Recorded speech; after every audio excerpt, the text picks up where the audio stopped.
Премиерот Зоран Заев и коалицијата си ја стартуваа јавната пропаганда за референдумот, но ни оддалеку информативна како што ја најавуваше. Како коалиција за Европска Македонија, отворено побере граѓаните да заокружеле за наливчето.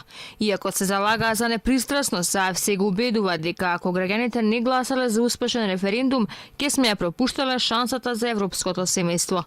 Ова е денот кога пред нас, со целата политичка одговорност, застанува коалицијата Заедно за Европска Македонија. Гласањето на 30 септември на многу начини е уште еден референдум за зацврстување и потврдување на нашата независност.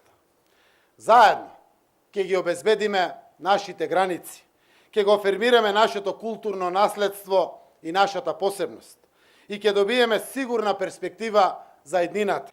Безбедната иднина не доаѓа лесно и едноставно. Никој не може да негира дека моравме да направиме компромис. Тоа е болно.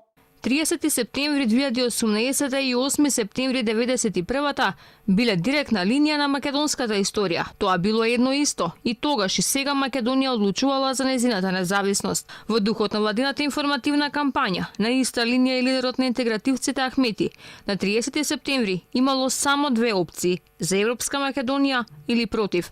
Убеден бил Ахмети дека сите политички лидери и граѓанското општество, академската заедница, па дури и медиумите биле за Европа и за НАТО.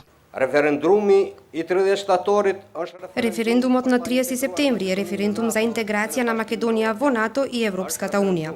Овој референдум е за едно подемократско општество, со целосно владење на редот и законот, како и за безпоштедна борба против корупцијата и организираниот криминал.